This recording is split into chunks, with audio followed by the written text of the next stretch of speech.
नमस्कार दोस्तों, आप सभी का एक बार फिर से बहुत बहुत स्वागत है हमारे चैनल स्टडी आईटीआई स्किल्स के एक और नए वीडियो में। आज के वीडियो में हम इंट्रोडक्शन ऑफ इंजन से संबंधित कुछ क्वेश्चंस की प्रैक्टिस करेंगे। इस प्रैक्टिस में हम उन सारे टॉपिक्स को कवर करेंगे जो कि इंट्रोडक्शन ऑफ इंजन से संबंधित है। यहाँ पर हम जो क्वेश्चन सॉल्व करने वाले हैं ये केवल क्वेश्चन नहीं है बल्कि पूरा टॉपिक है। तो अगर आप ये सारे क्वेश्चन सॉल्व करते हैं और इस वीडियो को पूरा देखते हैं तो आपको इस टॉपिक से संबंधित कोई भी डाउट नहीं रह जाएगा। आप एक काम और कर सकते हैं कि आप हर क्वेश्चन के बाद वीडियो को पॉज करें और उस क्वेश्चन को खुद से सॉल्व करें और खुद से सॉल्व करने के बाद ही वीडियो को प्ले करके उसका सॉल्यूशन देखें। इससे आपको और भी अधिक फायदा होगा। ये वीडियो आपको लगभग सभी एग्जाम्स में बहुत हेल्प करेगा। तो चलिए शुरू करते हैं। पहला क्वेश्चन है, ऊष्मा इंजन यानी हीट इंजन के विषय में सत्य कथन है। जैसा कि हम सभी जानते हैं, हीट इंजन वे इंजन होते हैं जिनमें हीट एनर्जी को मैकेनिकल वर्क में बदला जाता है। इसलिए इस क्वेश्चन का सही आंसर होगा ऑप्शन नंबर 1। चलिए अगले प्रश्न की ओर चलते हैं। बाह्य दहन इंजन यानी एक्सटर्नल कंबशन इंजन के विषय में सत्य कथन है। आइए ऑप्शन देख लेते हैं। इसमें इंजन सिलेंडर के बाहर ईंधन का दहन होता है। यह ऑप्शन सही है क्योंकि इंजनों को मुख्य रूप से दो प्रकार से क्लासिफाई किया जाता है, एक्सटर्नल कंबशन इंजन एवं internal combustion engine. External combustion engine वे इंजन होते हैं जिनमें इंजन सिलेंडर के बाहर ईंधन का दहन होता है एवं इंटरनल कंबशन इंजन वे इंजन होते हैं जिनमें इंजन सिलेंडर के अंदर ईंधन का दहन होता है। तो पहला ऑप्शन सही है। दूसरा ऑप्शन देखते हैं। एक्सटर्नल कंबशन इंजन की दक्षता इंटरनल कंबशन इंजन से कम होती है। यह स्टेटमेंट भी बिल्कुल सही है। तीसरा ऑप्शन है, टरबाइन इंजन एवं भाप इंजन एक्सटर्नल कंबशन इंजन के प्रकार हैं। यह ऑप्शन भी बिल्कुल सही है। तो इस क्वेश्चन का सही उत्तर होगा उपरोक्त सभी कथन सत्य हैं। चलिए अगले प्रश्न की ओर चलते हैं। आंतरिक दहन इंजन के विषय में सत्य कथन है। जैसा कि हमने अभी चर्चा की, आंतरिक दहन इंजन यानी इंटरनल कंबशन इंजन वे इंजन होते हैं जिनमें इंजन सिलेंडर के अंदर ईंधन का दहन होता है, जैसे कि petrol engine, diesel engine, gas engine इत्यादि इंटरनल कंबशन इंजन हैं। आजकल लगभग सभी ऑटोमोबाइल वाहनों में इंटरनल कंबशन इंजनों का ही प्रयोग किया जा रहा है। तो इस प्रश्न के तीनों ऑप्शन सही हैं, इसलिए सही उत्तर होगा उपरोक्त सभी कथन सही हैं। अगले क्वेश्चन की तरफ चलते हैं। पेट्रोल इंजन के विषय में असत्य कथन है। यहां पर हमें असत्य कथन की पहचान करना है। पहला ऑप्शन है, पेट्रोल इंजन को स्पार्क इग्निशन इंजन भी कहते हैं। पेट्रोल इंजन में पेट्रोल एवं हवा के मिश्रण के दहन के लिए स्पार्क प्लग का प्रयोग किया जाता है, इसलिए पेट्रोल इंजन को स्पार्क इग्निशन इंजन भी कहते हैं। तो पहला क्वेश्चन यहाँ पे सही है। दूसरा ऑप्शन है, पेट्रोल इंजन को कांस्टेंट वॉल्यूम साइकिल इंजन कहते हैं। आप याद रखें, petrol engine constant volume cycle पर कार्य करता है एवं diesel engine constant pressure cycle पर कार्य करता है, इसलिए पेट्रोल इंजन को कांस्टेंट वॉल्यूम साइकिल इंजन एवं डीजल इंजन को कांस्टेंट प्रेशर साइकिल इंजन कहते हैं, इसलिए ऑप्शन 2 सही है। ऑप्शन 3 बोल रहा है कि पेट्रोल इंजन को कांस्टेंट प्रेशर साइकिल इंजन कहते हैं। यह गलत है क्योंकि हमने अभी चर्चा की कांस्टेंट प्रेशर साइकिल इंजन यानी डीजल इंजन। तो इस प्रश्न का सही उत्तर होगा ऑप्शन नंबर 3। चलिए अगले प्रश्न की ओर चलते हैं। डीजल इंजन के विषय में सत्य कथन है। पहला ऑप्शन है, diesel engine compression ignition engine होता है। डीजल इंजन में स्पार्क प्लग का प्रयोग नहीं किया जाता। डीजल इंजन में कंप्रेशन स्ट्रोक के समय हवा का कंप्रेशन होता है एवं कंप्रेशन स्ट्रोक के लास्ट में इसके ऊपर फ्यूल इंजेक्टर के द्वारा डीजल का स्प्रे किया जाता है, जिसके कारण डीजल का दहन होता है, इसलिए हम डीजल इंजन को कंप्रेशन इग्निशन इंजन कहते हैं। तो पहला ऑप्शन बिल्कुल सही है। Diesel engine constant pressure cycle पर कार्य करता है, तो दूसरा ऑप्शन भी सही है एवं डीजल इंजन को ऑटो इग्निशन इंजन भी कहते हैं। हमने अभी चर्चा की कि डीजल इंजन में स्पार्क प्लग का प्रयोग नहीं होता। डीजल खुद ब खुद अपने सेल्फ इग्निशन टेम्परेचर के कारण जलने लगता है, इसलिए डीजल इंजन को ऑटो इग्निशन इंजन भी कहते हैं। तो इस प्रश्न का सही उत्तर होगा सभी कथन सत्य हैं। चलिए अगले प्रश्न की ओर बढ़ते हैं। निम्न में से असत्य कथन की पहचान कीजिए। यहां पर हमें असत्य कथन का चुनाव करना है। पहला ऑप्शन है, डीजल इंजन का आविष्कार रूडोल्फ डीजल नामक वैज्ञानिक ने किया था। यह स्टेटमेंट बिल्कुल सही है। दूसरा स्टेटमेंट है पेट्रोल इंजन का आविष्कार निकोलस ऑटो नामक वैज्ञानिक ने किया था। यह ऑप्शन भी बिल्कुल सही है। तीसरा ऑप्शन है गैस इंजन का आविष्कार रदरफोर्ड गैस नामक वैज्ञानिक ने किया था। रदरफोर्ड गैस नाम के कोई वैज्ञानिक नहीं थे और ना ही इन्होंने गैस इंजन का आविष्कार किया था। तो यहां पर असत्य कथन होगा ऑप्शन नंबर 3। चलिए अगले प्रश्न की ओर बढ़ते हैं। निम्न में से कौन सा इंजन का एक प्रकार नहीं है? ऑप्शन देख लेते हैं। स्पार्क इग्निशन इंजन, जो इंजन का एक प्रकार है। 2 स्ट्रोक इंजन, यह भी इंजन का एक प्रकार है। 8 स्ट्रोक इंजन, यह इंजन का प्रकार नहीं है। तो इस प्रश्न का सही उत्तर होगा ऑप्शन नंबर 3। अगले प्रश्न की ओर बढ़ते हैं। चित्र में दिखाए गए इंजन के प्रकार को पहचानिए। यहां पर चित्र में एक इंजन दिखाया गया है जिसके प्रकार को हमें पहचानना है। हम सभी जानते हैं इनलाइन इंजन वे इंजन होते हैं जिनमें इंजन सिलेंडर एक लाइन में स्थित होते हैं। वी इंजन वे इंजन होते हैं जिनमें इंजन के सिलेंडर वी शेप बनाते हैं। अपोज्ड सिलेंडर इंजन में सिलेंडर या पिस्टन एक दूसरे के आमने सामने स्थित होते हैं एवं रेडियल इंजन में सारे सिलेंडर या पिस्टन एक वृत्त का निर्माण करते हैं। उपरोक्त प्रश्न में जो डायग्राम दिखाया गया है उसमें पिस्टन या सिलेंडर वी शेप बना रहे हैं, इसलिए यह एक वी इंजन होगा। तो इस प्रश्न का सही उत्तर है ऑप्शन नंबर 2 वी इंजन। चलिए अगले प्रश्न की ओर चलते हैं। निम्न में से सत्य कथन की पहचान कीजिए। पहला ऑप्शन है सिलेंडर के अंदर पिस्टन जिस उच्चतम बिंदु तक जाता है उसे टीडीसी कहते हैं। यह ऑप्शन बिल्कुल सही है। सिलेंडर के अंदर पिस्टन जिस सबसे ऊंचे बिंदु तक जाता है उसे हम टॉप डेड सेंटर यानी टीडीसी कहते हैं। सिलेंडर के जिस सबसे निचले बिंदु तक पिस्टन जाता है उसे बॉटम डेड सेंटर यानी बीडीसी कहते हैं, इसलिए ऑप्शन नंबर 2 भी सही है। टीडीसी एवं बीडीसी के बीच की दूरी स्ट्रोक लेंथ कहलाती है, इसलिए ऑप्शन नंबर 3 भी सही है। तो इस प्रश्न का सही उत्तर होगा उपरोक्त सभी कथन सत्य हैं। अगले प्रश्न की तरफ बढ़ते हैं। स्ट्रोक के विषय में असत्य कथन है। जैसा कि हमने अभी चर्चा की कि टीडीसी एवं बीडीसी के बीच की दूरी स्ट्रोक कहलाती है, इसलिए पहला ऑप्शन सही है। दूसरा ऑप्शन है सिलेंडर के अंदर पिस्टन के द्वारा किसी एक दिशा में चली गई अधिकतम दूरी स्ट्रोक कहलाती है। सिलेंडर के अंदर पिस्टन टीडीसी से बीडीसी एवं बीडीसी से टीडीसी के बीच में गति करता है, यानी कि किसी एक दिशा में पिस्टन या तो टीडीसी से बीडीसी जाएगा या फिर बीडीसी से टीडीसी जाएगा और इन दोनों बिंदुओं के बीच की दूरी ही स्ट्रोक कहलाती है, इसलिए ऑप्शन नंबर 2 भी बिल्कुल सही है। ऑप्शन नंबर 3 है स्ट्रोक को सामान्यतः एल द्वारा दर्शाते हैं। यह ऑप्शन भी सही है। चौथा ऑप्शन है जब पिस्टन टीडीसी पर होता है उस समय सिलेंडर का आयतन स्ट्रोक कहलाता है। यह ऑप्शन गलत है, क्योंकि जिस समय पिस्टन टीडीसी पर होता है उस समय सिलेंडर का आयतन क्लियरेंस आयतन कहलाता है। तो इस प्रश्न में असत्य कथन होगा ऑप्शन नंबर 4। अगले प्रश्न की तरफ बढ़ते हैं। इंजन बोर के विषय में सत्य कथन है। इंजन सिलेंडर का आंतरिक व्यास बोर कहलाता है, इसलिए इस प्रश्न का सही उत्तर होगा ऑप्शन नंबर 3। अगले प्रश्न की तरफ बढ़ते हैं। क्लियरेंस आयतन यानी क्लियरेंस वॉल्यूम के विषय में असत्य कथन है। जैसा कि हम सभी जानते हैं पिस्टन में टॉप डेड सेंटर एवं सिलेंडर के बीच का आयतन क्लियरेंस आयतन कहलाता है।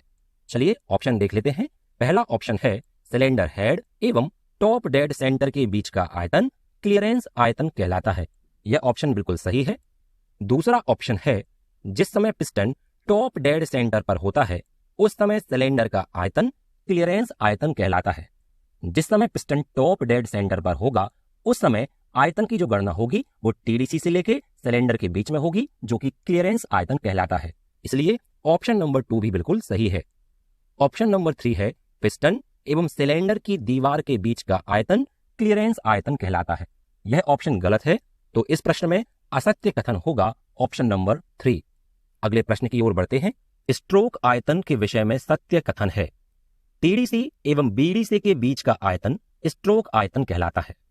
सिलेंडर के अंदर पिस्टन टीडीसी से बीडीसी के बीच में गति करता है एवं टीडीसी से बीडीसी के बीच की दूरी स्ट्रोक कहलाती है, इसलिए टीडीसी एवं बीडीसी के बीच का आयतन स्ट्रोक आयतन यानी स्ट्रोक वॉल्यूम होता है। तो पहला ऑप्शन बिल्कुल सही है। जिस समय पिस्टन टीडीसी से बीडीसी या बीडीसी से टीडीसी की ओर गति करता है उस समय पिस्टन इन दोनों बिंदुओं के बीच में आयतन को हटाता है, इसलिए पिस्टन के द्वारा किसी एक दिशा में चलने पर हटाया गया आयतन भी स्ट्रोक आयतन ही कहलाता है। तो ऑप्शन नंबर 2 भी बिल्कुल सही है। स्ट्रोक वॉल्यूम को हम पिस्टन डिस्प्लेसमेंट वॉल्यूम एवं स्वेप्ट वॉल्यूम भी कहते हैं, इसलिए ऑप्शन नंबर 3 भी बिल्कुल सही है। तो इस प्रश्न का सही उत्तर होगा उपरोक्त सभी कथन सत्य हैं। अगले प्रश्न की ओर बढ़ते हैं। इंजन सिलेंडर के कुल आयतन के विषय में सत्य कथन है। इंजन सिलेंडर के अंदर क्लियरेंस वॉल्यूम एवं स्ट्रोक वॉल्यूम का टोटल वॉल्यूम कहलाता है। चलिए ऑप्शंस देख लेते हैं। पहला ऑप्शन है क्लियरेंस आयतन एवं स्ट्रोक आयतन का योग कुल आयतन कहलाता है, और ये ऑप्शन बिल्कुल सही है। दूसरा ऑप्शन है जब पिस्टन बॉटम डेड सेंटर पर होता है उस समय सिलेंडर का आयतन कुल आयतन कहलाता है। जब पिस्टन सिलेंडर के अंदर बॉटम डेड सेंटर पर होता है उस समय पूरे सिलेंडर का आयतन कुल आयतन कहलाता है, तो ये ऑप्शन बिल्कुल सही है।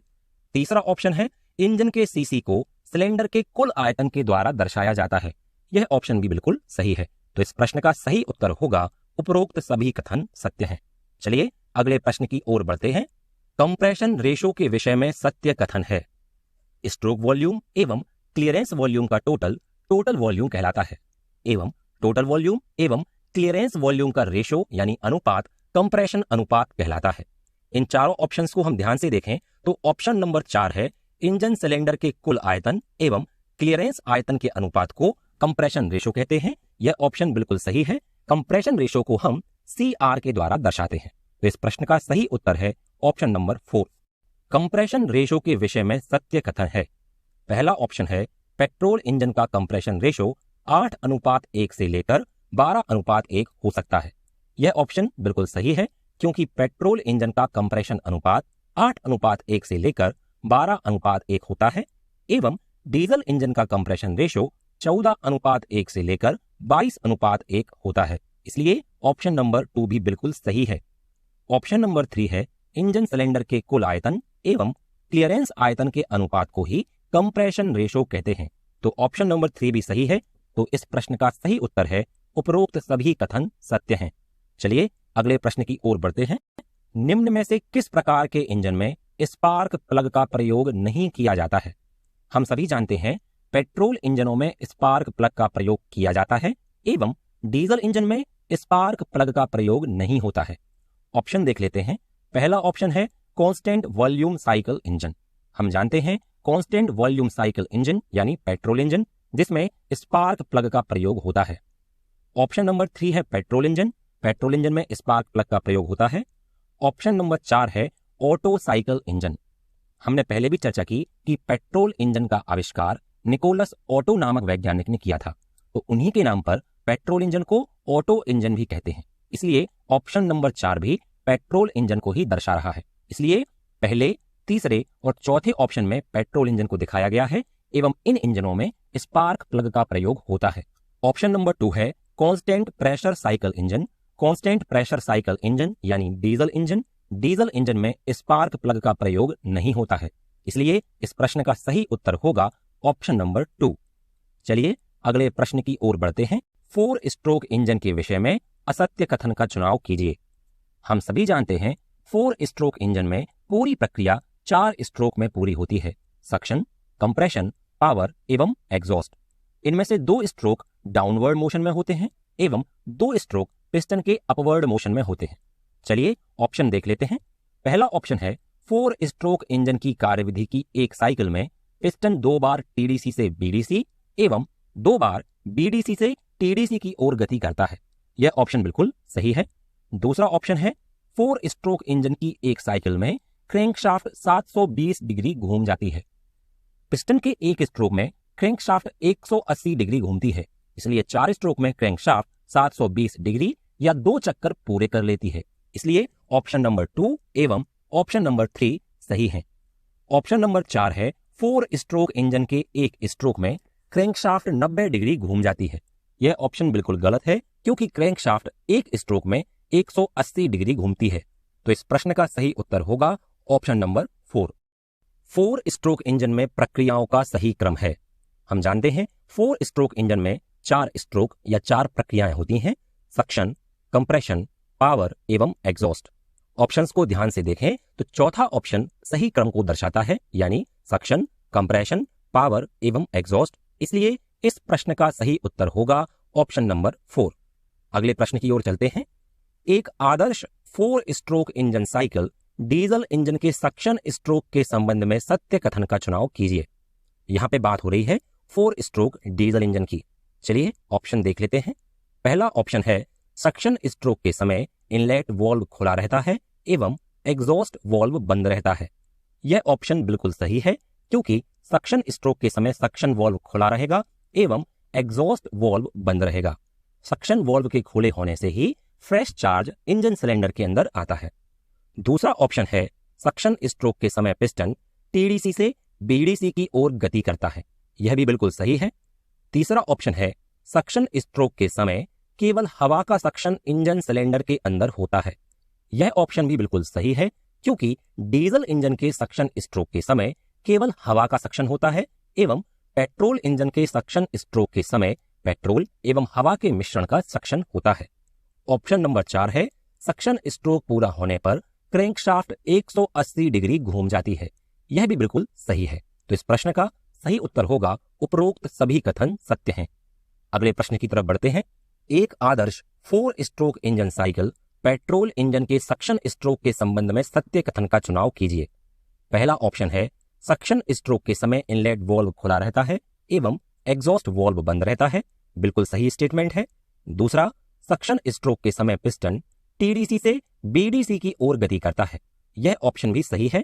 थर्ड ऑप्शन, सक्शन स्ट्रोक के समय हवा एवं पेट्रोल के मिश्रण का सक्शन इंजन सिलेंडर के अंदर होता है। यह ऑप्शन भी सही है, क्योंकि पेट्रोल इंजन में सक्शन स्ट्रोक के समय हवा एवं पेट्रोल के मिश्रण का सक्शन होता है।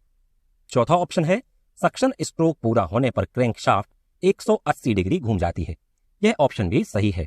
तो इस प्रश्न का सही उत्तर होगा उपरोक्त सभी कथन सत्य हैं। अगले प्रश्न की ओर बढ़ते हैं।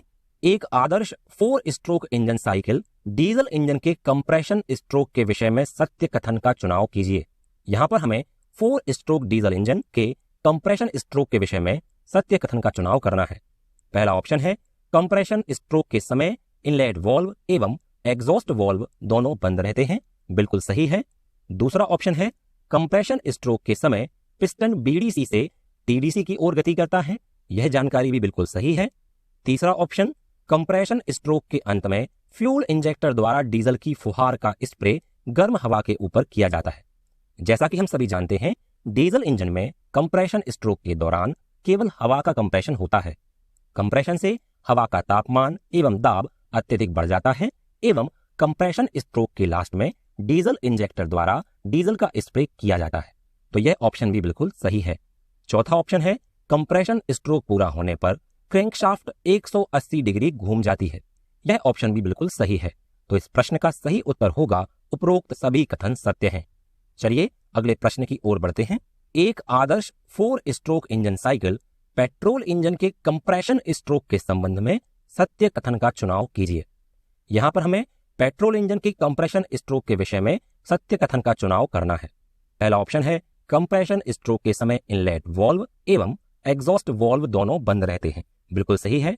कंप्रेशन स्ट्रोक के समय पिस्टन बीडीसी से टीडीसी की ओर गति करता है। यह भी सही है। थर्ड ऑप्शन, कंप्रेशन स्ट्रोक के अंत में स्पार्क प्लग द्वारा स्पार्क उत्पन्न करके पेट्रोल का दहन किया जाता है। यह भी बिल्कुल सही है, क्योंकि पेट्रोल इंजन में कंप्रेशन स्ट्रोक के समय पेट्रोल एवं हवा के मिश्रण का कंप्रेशन होता है एवं कंप्रेशन के लास्ट में स्पार्क प्लग द्वारा स्पार्क उत्पन्न करके इस मिश्रण का दहन किया जाता है। ऑप्शन नंबर 4 है कंप्रेशन स्ट्रोक पूरा होने पर क्रैंकशाफ्ट 180 डिग्री घूम जाती है। यह भी बिल्कुल सही ऑप्शन है। तो इस प्रश्न का सही उत्तर होगा उपरोक्त सभी कथन सत्य हैं। अगला प्रश्न है एक आदर्श 4 स्ट्रोक इंजन साइकिल के पावर स्ट्रोक के संबंध में सत्य कथन का चुनाव कीजिए। यहां पर हमें पावर स्ट्रोक के संबंध में सत्य कथन का चुनाव करना है। पहला ऑप्शन है पावर स्ट्रोक के समय इनलेट वाल्व एवं एग्जॉस्ट वाल्व दोनों बंद रहते हैं। बिल्कुल सही है। पावर स्ट्रोक के समय पिस्टन टीडीसी से बीडीसी की ओर गति करता है। यह भी बिल्कुल सही है। ईंधन के दहन से उत्पन्न हुई गैसें पिस्टन को धकेलती हैं। यह ऑप्शन भी बिल्कुल सही है, क्योंकि इंजन सिलेंडर के अंदर ईंधन के दहन से उत्पन्न हुई गैसें तीव्र वेग से यानी तीव्र दाब से पिस्टन को धकेलती हैं। चौथा ऑप्शन है पावर स्ट्रोक पूरा होने पर क्रैंकशाफ्ट 180 डिग्री घूम जाती है। यह भी सही है, इसलिए इस प्रश्न का सही उत्तर होगा ऑप्शन नंबर 5। अगला प्रश्न है, एक आदर्श 4 स्ट्रोक इंजन साइकिल के एग्जॉस्ट स्ट्रोक के संबंध में सत्य कथन का चुनाव कीजिए। पहला ऑप्शन है, एग्जॉस्ट स्ट्रोक के समय इनलेट वाल्व बंद रहता है एवं एग्जॉस्ट वाल्व खुला रहता है। यह बिल्कुल सही ऑप्शन है, क्योंकि एग्जॉस्ट स्ट्रोक में जली हुई गैसों को बाहर निकालना होता है, जो कि एग्जॉस्ट वाल्व के माध्यम से होता है। इसलिए एग्जॉस्ट स्ट्रोक के समय इनलेट वाल्व बंद रहता है एवं एग्जॉस्ट वाल्व खुला रहता है। इस समय पिस्टन बीडीसी से टीडीसी की ओर गति करता है, तो ऑप्शन नंबर 2 भी सही है एवं पिस्टन अपनी गति के दौरान जली हुई गैसों को धकेलता है, जो गैसें एग्जॉस्ट वाल्व के माध्यम से बाहर निकल जाती हैं। इसलिए ऑप्शन नंबर 3 भी बिल्कुल सही है। ऑप्शन नंबर 4 है, एग्जॉस्ट स्ट्रोक पूरा होने पर क्रैंकशाफ्ट 180 डिग्री घूम जाती है। यह भी सही ऑप्शन है, इसलिए इस प्रश्न का सही उत्तर होगा उपरोक्त सभी कथन सत्य हैं। चलिए अगले प्रश्न की ओर बढ़ते हैं। 4 स्ट्रोक डीजल इंजन में कंप्रेशन स्ट्रोक के अंत में इंजन सिलेंडर के अंदर हवा का प्रेशर एवं टेम्परेचर लगभग कितना होता है? डीजल इंजन में कंप्रेशन स्ट्रोक के समय हवा को कंप्रेस किया जाता है, जिससे उसका दाब एवं तापमान बढ़ जाता है। डीजल इंजन में कंप्रेशन स्ट्रोक के अंत में हवा का दाब लगभग 300 psi से लेकर 500 psi तक होता है एवं उसका तापमान लगभग 600 डिग्री सेंटीग्रेड हो जाता है। इसलिए इस प्रश्न का सही उत्तर होगा ऑप्शन नंबर 3। चलिए अगले प्रश्न की ओर बढ़ते हैं। 4 स्ट्रोक डीजल इंजन में कंप्रेशन स्ट्रोक के अंत में फ्यूल इंजेक्टर द्वारा लगभग कितने दाब से डीजल का स्प्रे किया जाता है? हम सभी जानते हैं कंप्रेशन स्ट्रोक के अंत में हवा का दाब अत्यधिक बढ़ जाता है, इसलिए फ्यूल इंजेक्टर द्वारा भी उस हवा से अधिक दाब पर डीजल का स्प्रे करना होता है।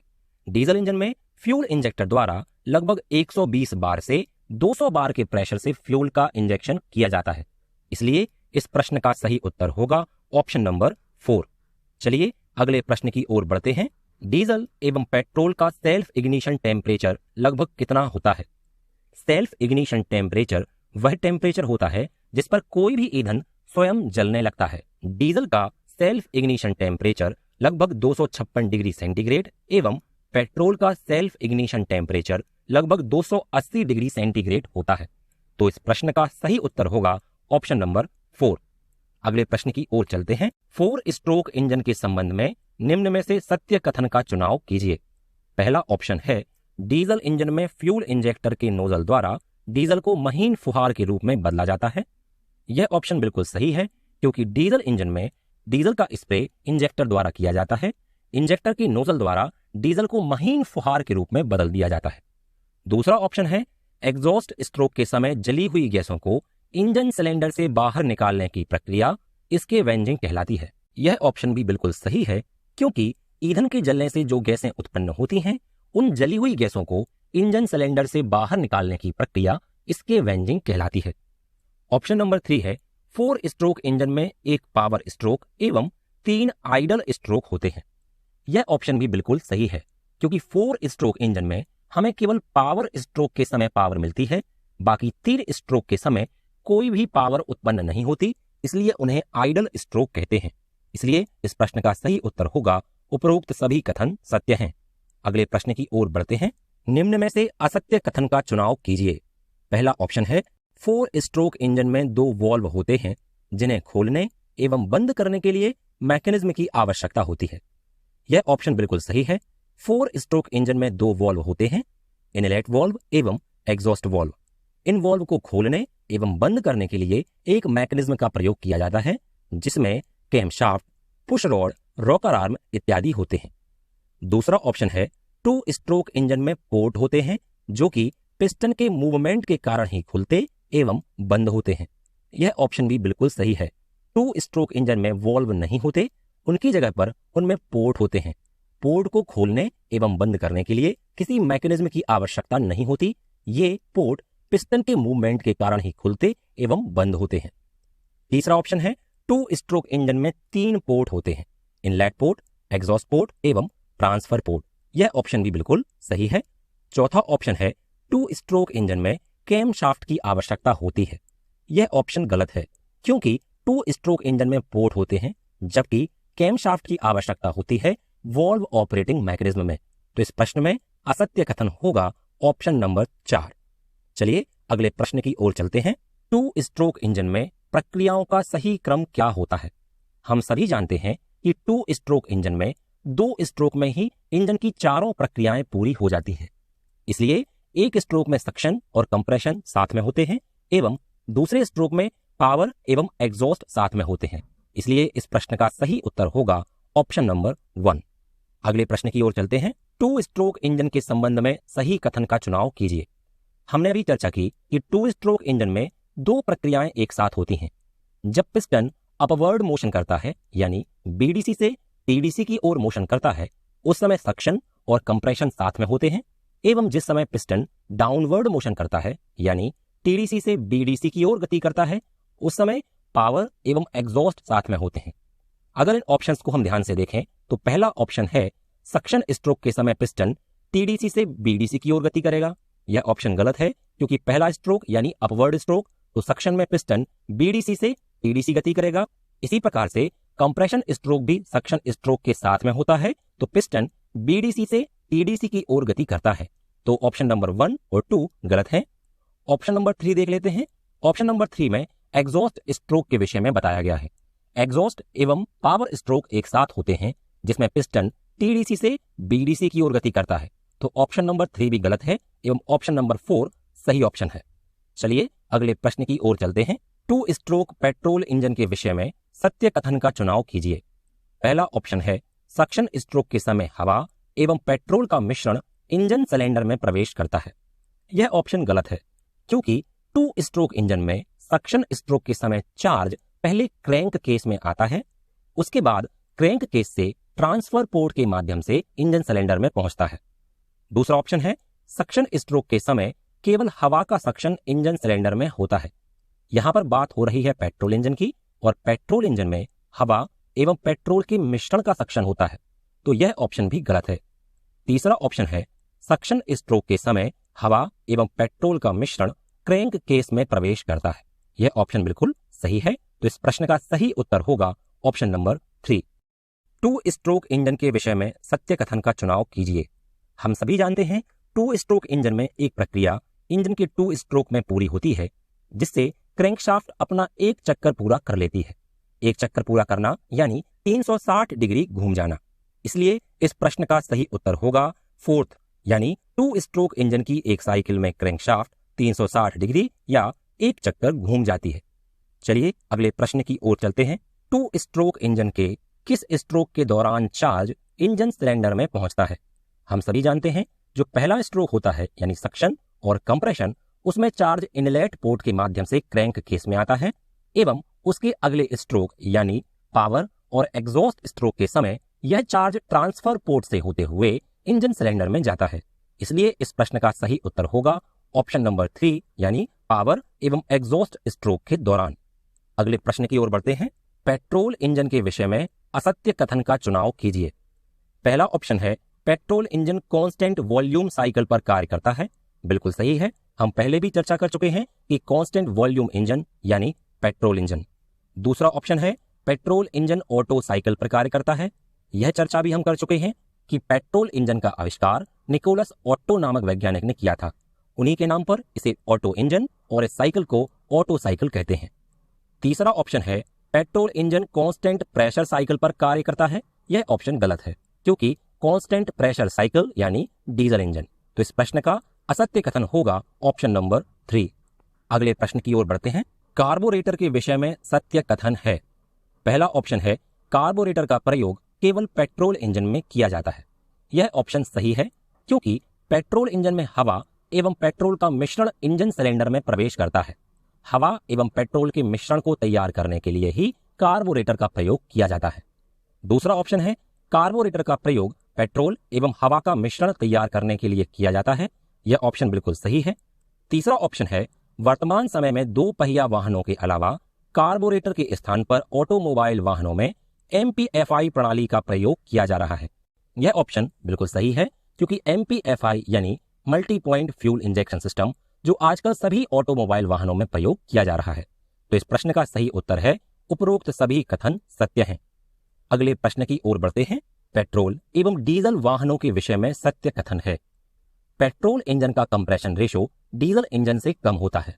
इसलिए पेट्रोल इंजनों का उपयोग लाइट व्हीकल एवं हाई स्पीड व्हीकल में किया जाता है, जबकि डीजल इंजनों का प्रयोग हैवी व्हीकल एवं लो स्पीड इंजनों में होता है। इन चारों ऑप्शंस को ध्यान से देखें तो ऑप्शन नंबर 3 बोल रहा है पेट्रोल इंजन का प्रयोग हल्के यानी लाइट एवं अधिक गति यानी हाई स्पीड वाले वाहनों में किया जाता है। तो ऑप्शन नंबर 3 सत्य है। अगले प्रश्न की ओर बढ़ते हैं। इग्निशन प्रणाली यानी इग्निशन सिस्टम किस प्रकार के इंजन का आवश्यक अंग है? हम जानते हैं इग्निशन सिस्टम का प्रयोग स्पार्क प्लग को स्पार्क उत्पन्न करने में सहायता करने के लिए किया जाता है। स्पार्क प्लग का प्रयोग होता है पेट्रोल इंजनों में, इसलिए इग्निशन प्रणाली का प्रयोग भी पेट्रोल इंजनों में किया जाएगा। इसलिए इस प्रश्न का सही उत्तर होगा ऑप्शन नंबर 1। निम्न में से असत्य कथन का चुनाव कीजिए। पहला ऑप्शन है 4 स्ट्रोक इंजनों में ल्यूब्रिकेशन प्रणाली की आवश्यकता नहीं होती। यह ऑप्शन गलत है, क्योंकि पेट्रोल इंजन हो या डीजल इंजन हो, सभी प्रकार के 4 स्ट्रोक इंजनों में ल्यूब्रिकेशन प्रणाली की आवश्यकता होती है। दूसरा ऑप्शन है 2 स्ट्रोक इंजन में मिस्ट लुब्रिकेशन सिस्टम का प्रयोग किया जाता है, जिसमें पेट्रोल में ही इंजन ऑयल मिला दिया जाता है। यह बिल्कुल सही है, क्योंकि 2 स्ट्रोक पेट्रोल इंजन में पेट्रोल में ही इंजन ऑयल मिलाकर लुब्रिकेशन का कार्य किया जाता है, जिसे हम मिस्ट लुब्रिकेशन सिस्टम कहते हैं। तो यह ऑप्शन सही है। तीसरा ऑप्शन है 4 स्ट्रोक इंजन में पेट्रोल में इंजन ऑयल नहीं मिलाया जाता एवं एक अलग से लुब्रिकेशन प्रणाली की आवश्यकता होती है। यह ऑप्शन भी सही है। तो इस प्रश्न में असत्य कथन होगा ऑप्शन नंबर 1। अगले प्रश्न की ओर चलते हैं। इंजन की थर्मल इफिशियंसी के संबंध में सत्य कथन का चुनाव कीजिए। पहला ऑप्शन है 4 स्ट्रोक इंजन की थर्मल इफिशियंसी 2 स्ट्रोक इंजन से अधिक होती है। यह ऑप्शन सही है। दूसरा ऑप्शन है 2 स्ट्रोक इंजन की थर्मल इफिशियंसी 4 स्ट्रोक इंजन से अधिक होती है। यह ऑप्शन गलत है। तीसरा ऑप्शन है 2 स्ट्रोक इंजन एवं 4 स्ट्रोक इंजन की थर्मल इफिशियंसी समान होती है। यह ऑप्शन भी गलत है। तो इस प्रश्न में सही उत्तर होगा ऑप्शन नंबर 1। अगले प्रश्न की ओर चलते हैं। 4 स्ट्रोक डीजल इंजन की वॉल्व टाइमिंग के संबंध में असत्य कथन का चुनाव कीजिए। ऑप्शन देख लेते हैं। पहला ऑप्शन है इनलेट वॉल्व पिस्टन के टीडीसी पर पहुंचने से लगभग 25 डिग्री पहले खुल जाता है। यह ऑप्शन बिल्कुल सही है, क्योंकि सक्शन स्ट्रोक प्रारंभ होने के पहले ही जब पिस्टन टीडीसी पर पहुंचने वाला होता है, तब टीडीसी से लगभग 25 डिग्री पहले ही इनलेट वॉल्व खुल जाता है एवं सक्शन स्ट्रोक पूर्ण होने के बाद भी बीडीसी पर पहुंचने के लगभग 30 डिग्री बाद बंद होता है। यानी कि इनलेट वॉल्व 180 डिग्री के स्थान पर लगभग 235 डिग्री तक खुला रहता है। इसलिए यहां पर ये तीनों ऑप्शन ही सही हैं। चौथा ऑप्शन है इनलेट वॉल्व एग्जॉस्ट वॉल्व बंद होने के लगभग 15 डिग्री बाद खुलता है। यह ऑप्शन गलत है। तो इस प्रश्न में असत्य कथन होगा ऑप्शन नंबर 4। चलिए अगले प्रश्न की ओर चलते हैं। 4 स्ट्रोक डीजल इंजन में फ्यूल इंजेक्शन टाइमिंग के विषय में सत्य कथन का चुनाव कीजिए। पहला ऑप्शन है फ्यूल इंजेक्टर द्वारा फ्यूल का स्प्रे पिस्टन के टीडीसी पर पहुंचने से लगभग 5 डिग्री पहले प्रारंभ हो जाता है। सही है। दूसरा ऑप्शन है फ्यूल इंजेक्टर द्वारा फ्यूल का स्प्रे पिस्टन के टीडीसी पर पहुंचने से लगभग 25 डिग्री बाद तक होता रहता है। यह ऑप्शन भी बिल्कुल सही है। और अगर इन दोनों को मिला दिया जाए तो हम यह जान जाएंगे कि फ्यूल इंजेक्टर द्वारा फ्यूल का स्प्रे क्रैंकशाफ्ट के लगभग 30 डिग्री घूमने तक होता है। तो इसमें यह तीनों ऑप्शन ही सही है। तो इस प्रश्न का सही उत्तर होगा उपरोक्त सभी कथन सत्य हैं। अगले प्रश्न की ओर बढ़ते हैं। 4 स्ट्रोक डीजल इंजन की वॉल्व टाइमिंग के संबंध में असत्य कथन का चुनाव कीजिए। पहला ऑप्शन है एग्जॉस्ट वॉल्व पिस्टन के बीडीसी पर पहुंचने से लगभग 45 डिग्री पहले खुल जाता है। बिल्कुल सही है। दूसरा ऑप्शन है एग्जॉस्ट वॉल्व पिस्टन के टीडीसी पर पहुंचने से लगभग 15 डिग्री बाद बंद होता है। यह भी बिल्कुल सही है। तीसरा ऑप्शन एग्जॉस्ट वॉल्व क्रैंकशाफ्ट के लगभग 240 डिग्री घूमने तक खुला रहता है। यह ऑप्शन भी सही है। एवं चौथा ऑप्शन क्रैंकशाफ्ट के लगभग 40 डिग्री घूमने तक इनलेट वॉल्व एवं एग्जॉस्ट वॉल्व एक साथ खुले रहते हैं। इसी समय को हम वॉल्व ओवरलैप भी कहते हैं। तो यहाँ पर ये चारों ऑप्शन सही हैं। तो इस प्रश्न का सही उत्तर होगा उपरोक्त सभी कथन सत्य हैं। अगले प्रश्न की ओर बढ़ते हैं। वॉल्व लीड से आप क्या समझते हैं? वॉल्व लीड का अर्थ होता है इंजन वॉल्व का समय से पहले खुल जाना। ऑप्शन नंबर 3 देखें। इंजन वॉल्व का समय से पहले खुल जाना यानी इनलेट वॉल्व का पिस्टन के टीडीसी पर पहुंचने से पहले खुल जाना एवं एग्जॉस्ट वॉल्व का पिस्टन के बीडीसी पर पहुंचने के पहले खुल जाना वॉल्व लीड कहलाता है। इसलिए इस प्रश्न का सही उत्तर होगा ऑप्शन नंबर 3। अगला प्रश्न है, वॉल्व लैग से आप क्या समझते हैं? वॉल्व लैग का अर्थ होता है वॉल्व का समय के बाद तक खुला रहना। ऑप्शन नंबर 3 देखते हैं, इंजन वॉल्व का समय के बाद तक खुला रहना, यानी इनलेट वॉल्व का पिस्टन के बीडीसी पर पहुंचने के बाद तक खुला रहना एवं एग्जॉस्ट वॉल्व का पिस्टन के टीडीसी पर पहुंचने के बाद तक खुला रहना वॉल्व लीड कहलाता है। तो इस प्रश्न का सही उत्तर होगा ऑप्शन नंबर 3। अगला प्रश्न है, वॉल्व ओवरलैप क्या कहलाता है? वॉल्व ओवरलैप का अर्थ होता है इनलेट वॉल्व एवं एग्जॉस्ट वॉल्व का एक साथ खुले रहना। इसलिए इस प्रश्न का सही उत्तर होगा ऑप्शन नंबर 3। अगला प्रश्न है, इनलेट वॉल्व में वॉल्व लीड एवं वॉल्व लैग क्यों दिया जाता है?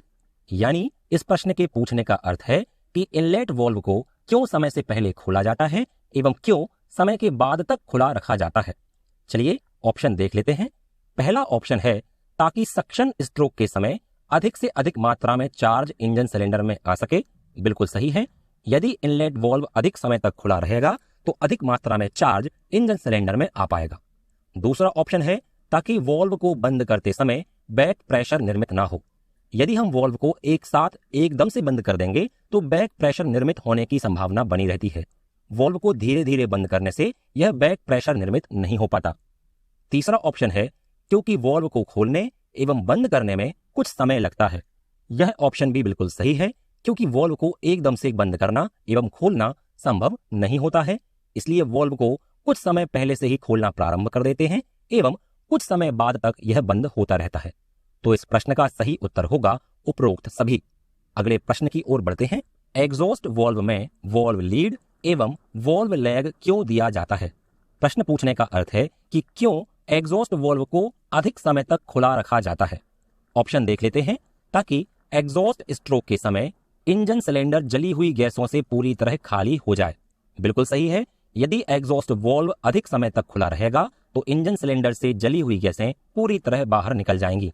इसी प्रक्रिया को हम इसके वेंजिंग भी कहते हैं। इसलिए ऑप्शन नंबर 2 भी सही है। एवं ऑप्शन नंबर 3 है क्योंकि वॉल्व को खोलने एवं बंद करने में कुछ समय लगता है। यह ऑप्शन भी सही है। तो इस प्रश्न का सही उत्तर होगा ऑप्शन नंबर 4। अगले प्रश्न की ओर बढ़ते हैं। निम्न में से सही कथनों का चुनाव कीजिए। पहला ऑप्शन है IHP का अर्थ होता है इंडिकेटेड हॉर्स पावर। यह ऑप्शन बिल्कुल सही है। इंजन सिलेंडर के अंदर जो पावर उत्पन्न होती है उसे हम इंडिकेटेड पावर यानी IP कहते हैं। जब इसे हॉर्स पावर में दर्शाया जाता है तो इसे हम IHP यानी इंडिकेटेड हॉर्स पावर कहते हैं। दूसरा ऑप्शन है BHP का अर्थ है ब्रेक हॉर्स पावर। यह ऑप्शन भी बिल्कुल सही है, क्योंकि इंजन के अंदर जो पावर फ्लाईव्हील तक पहुंच पाती है एवं उपयोगी कार्य के लिए उपलब्ध होती है उसे ब्रेक पावर यानी BP कहते हैं। हॉर्स पावर में दर्शाने पर इसे हम BHP यानी ब्रेक हॉर्स पावर कहते हैं। इन दोनों पावर का डिफरेंस यानी वह पावर जो उपयोगी कार्य में कन्वर्ट नहीं होती एवं इंजन के विभिन्न पार्ट्स को चलाने एवं फ्रिक्शन में नष्ट हो जाती है उसे FP यानी फ्रिक्शनल पावर कहते हैं। FHP का अर्थ हुआ फ्रिक्शनल हॉर्स पावर। तो इस प्रश्न का सही उत्तर है उपरोक्त सभी कथन सत्य हैं। चलिए अगले प्रश्न की ओर बढ़ते हैं। निम्न में सत्य कथनों का चुनाव कीजिए। पहला ऑप्शन है इंजन सिलेंडर के अंदर उत्पन्न अधिकतम शक्ति इंडिकेटेड पावर कहलाती है। इसकी चर्चा हम पहले ही कर चुके हैं, तो यह ऑप्शन सही है। दूसरा ऑप्शन इंजन के फ्लाई व्हील पर उपयोगी कार्य के लिए उपलब्ध शक्ति ब्रेक पावर कहलाती है। यह ऑप्शन भी बिल्कुल सही है। तीसरा ऑप्शन इंजन सिलेंडर में उत्पन्न हुई शक्ति का जो हिस्सा इंजन के विभिन्न भागों को चलाने में खर्च हो जाता है उसे फ्रिक्शनल पावर कहते हैं। यह ऑप्शन भी बिल्कुल सही है। चौथा ऑप्शन इंडिकेटेड हॉर्स पावर एवं ब्रेक हॉर्स पावर का अंतर फ्रिक्शनल हॉर्स पावर कहलाता है। यह ऑप्शन भी बिल्कुल सही है। तो इस प्रश्न का सही उत्तर होगा उपरोक्त सभी कथन सत्य हैं। IHP एवं BHP के संबंध में असत्य कथन का चुनाव कीजिए। पहला ऑप्शन है IHP का मान सदैव BHP से कम होता है। यह ऑप्शन गलत है, क्योंकि IHP का मान सदैव BHP से अधिक होता है। तो ऑप्शन नंबर 2 सही है। तीसरा ऑप्शन BHP ज्ञात करने के लिए डायनमोमीटर का प्रयोग किया जाता है। यह ऑप्शन भी बिल्कुल सही है। चौथा ऑप्शन IHP और BHP का डिफरेंस FHP होता है। यह ऑप्शन भी सही है। तो इस प्रश्न में असत्य कथन होगा ऑप्शन नंबर 1। अगले प्रश्न की ओर चलते हैं। Mean effective pressure engine cylinder के अंदर उत्पन्न अधिकतम एवं न्यूनतम प्रेशर का औसत मान होता है। इंजन सिलेंडर के अंदर जब पिस्टन टीडीसी पर होता है उस समय प्रेशर का मान अधिकतम होता है एवं जब पिस्टन बीडीसी पर होता है उस समय प्रेशर का मान न्यूनतम होता है। इन दोनों मान के औसत यानी इफेक्टिव मान को ही मीन इफेक्टिव प्रेशर कहते हैं। ऑप्शन नंबर 2, इकाई शक्ति उत्पन्न करने के लिए प्रति इकाई समय में आवश्यक ईंधन की मात्रा स्पेसिफिक फ्यूल कंजप्शन कहलाती है।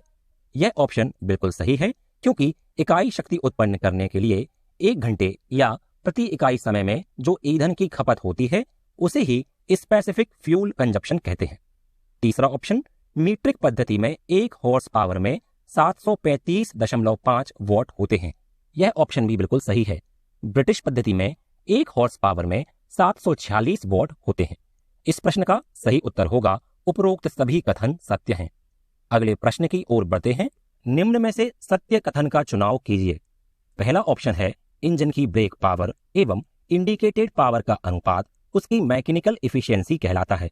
यह ऑप्शन बिल्कुल सही है। इंजन की मैकेनिकल इफिशियंसी का मान 75% से लेकर 90% हो सकता है। यह ऑप्शन भी बिल्कुल सही है। तो उपरोक्त दोनों कथन सत्य हैं। अगला प्रश्न है, निम्न में से सत्य कथन का चुनाव कीजिए। किसी इंजन में उत्पन्न इंडिकेटेड पावर एवं ईंधन के जलने से उत्पन्न हुई हीट एनर्जी का अनुपात इंडिकेटेड थर्मल इफिशियंसी कहलाता है। यह ऑप्शन बिल्कुल सही है। दूसरा ऑप्शन, किसी इंजन में उत्पन्न ब्रेक पावर एवं ईंधन के जलने से उत्पन्न हुई हीट एनर्जी का अनुपात ब्रेक थर्मल इफिशियंसी कहलाता है। यह ऑप्शन भी बिल्कुल सही है। ब्रेक थर्मल इफिशियंसी को नेट या ओवरऑल इफिशियंसी भी कहते हैं। यह ऑप्शन भी सही है। चौथा ऑप्शन, डीजल इंजन की थर्मल इफिशियंसी 30% से 45% एवं पेट्रोल इंजन की थर्मल इफिशियंसी 25% से 33% होती है। ये सारे ही ऑप्शन सही हैं। तो इस प्रश्न का सही उत्तर होगा उपरोक्त सभी कथन सत्य हैं। अगले प्रश्न की ओर चलते हैं। निम्न में से सत्य कथन का चुनाव कीजिए। पहला ऑप्शन है, सक्शन स्ट्रोक के समय इंजन सिलेंडर में प्रवेश करने वाले चार्ज का आयतन एवं इंजन सिलेंडर के वास्तविक आयतन के अनुपात को वॉल्यूमेट्रिक इफिशियंसी कहते हैं। यह ऑप्शन बिल्कुल सही है। दूसरा ऑप्शन, वॉल्यूमेट्रिक इफिशियंसी का मान 75% होता है। यह ऑप्शन भी बिल्कुल सही है। वॉल्यूमेट्रिक इफिशियंसी का मान 100% से अधिक हो सकता है। यह ऑप्शन भी बिल्कुल सही है। वॉल्यूमेट्रिक इफिशियंसी एकमात्र ऐसी इफिशियंसी है जिसका मान 100% से भी अधिक हो सकता है। तो इस प्रश्न का सही उत्तर होगा उपरोक्त सभी कथन सत्य हैं। चलिए अगले प्रश्न की ओर बढ़ते हैं। अगला प्रश्न है, निम्न में से असत्य कथन का चुनाव कीजिए। पहला ऑप्शन है, ओडोमीटर वाहन के द्वारा चली गई दूरी को दर्शाता है। यह ऑप्शन बिल्कुल सही है। वाहन के डैशबोर्ड पर कई प्रकार के मीटर लगे होते हैं। उनमें से जो मीटर वाहन के द्वारा चली गई दूरी को दर्शाता है उसे हम ओडोमीटर कहते हैं। इंजन की गति को आरपीएम में दर्शाने वाले मीटर को टैकोमीटर कहते हैं। तो ये दोनों ही ऑप्शन सही हैं। तीसरा ऑप्शन है, स्पीडोमीटर पिछले 1 घंटे में वाहन की औसत गति को दर्शाता है। यह ऑप्शन गलत है। स्पीडोमीटर किसी एक समय वाहन की स्पीड यानी गति को बताता है। इसका संबंध पिछले 1 घंटे की औसत गति से नहीं है। चौथा ऑप्शन है, डिस्टेंसोमीटर वाहन के द्वारा चली गई कुल दूरी को दर्शाता है। यह ऑप्शन भी गलत है। तो इस प्रश्न में 2 असत्य कथन हैं, ऑप्शन नंबर 3 एवं ऑप्शन नंबर 4। अगले प्रश्न की ओर बढ़ते हैं। चित्र में दिखाया गया संकेत क्या दर्शाता है? चित्र में दिखाया गया संकेत पार्किंग ब्रेक एंगेजमेंट को दर्शाता है। तो इस प्रश्न का सही उत्तर होगा पार्किंग ब्रेक एंगेजमेंट। तो ये था हमारा आज का टॉपिक। आशा करता हूं आपको आज का वीडियो जरूर पसंद आया होगा। ये वीडियो आपको कैसा लगा ये कमेंट बॉक्स में कमेंट करके हमें जरूर बताएं। इस वीडियो में और क्या इंप्रूव कर सकते हैं ये भी आप कमेंट करके जरूर बताइएगा। वीडियो को लाइक और अपने दोस्तों में शेयर जरूर करें और इस चैनल को सब्सक्राइब भी जरूर करें।